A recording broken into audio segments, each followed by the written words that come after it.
You have just created history by winning 11 TTs and beaten Stanley Woods. Now, what does this mean to you?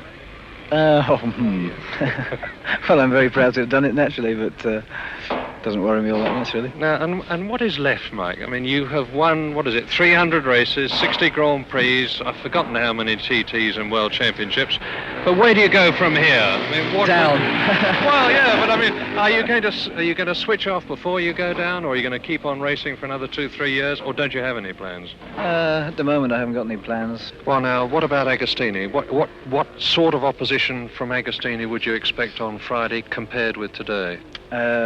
Much more, I think. Why? I believe that the MV probably is easier to ride for a start.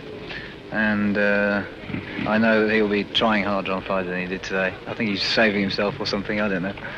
And I presume it's a masterpiece of understatement to say that you are extremely anxious to win on Friday. You could say that.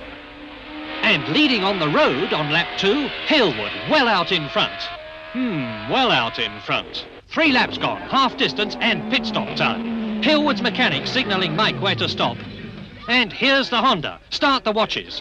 This pit stop's going to be absolutely crucial for Hailwood's cut Agostini's lead to a mere 2 seconds. So this could win or lose the race for Mike.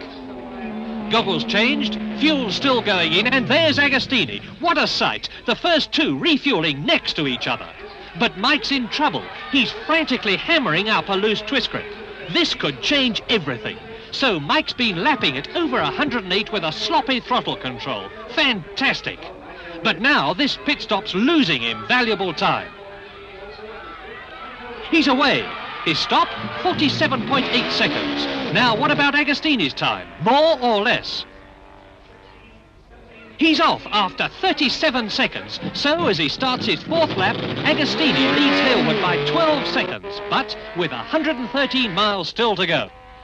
And there's Agostini howling along the veranda on lap 4, still leading Hailwood by a clear 12 seconds and averaging nearly 107, including his pit stop.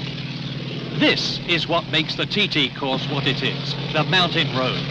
Mile after mile, past the bungalow and Windy Corner, on past the lonely 33rd milestone to Keppelgate, then down the terrifying drop to the Craig and the waiting crowds.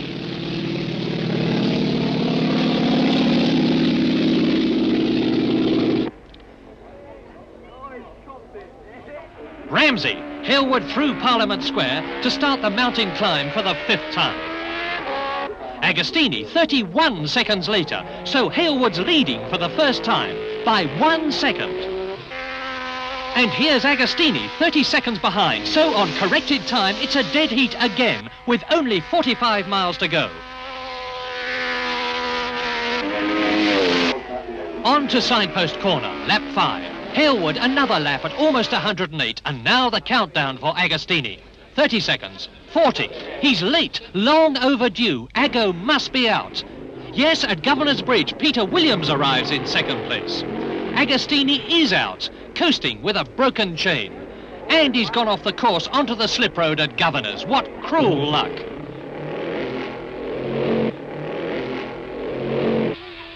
But the last lap for Mike Hailwood is no cruise home to victory, for that twist grip's loose again and his lap speed's right down. But while the others ride on, poor Agostini coasts in and tries to continue, only to be excluded through turning off the course at Governor's. Bitter disappointment for poor Ago, and his face shows it. So it's victory again for Mike Hailwood, a magnificent victory, but victory partly through the misfortune of a brilliant rival, and not the way Mike, great sportsman that he is, likes to win.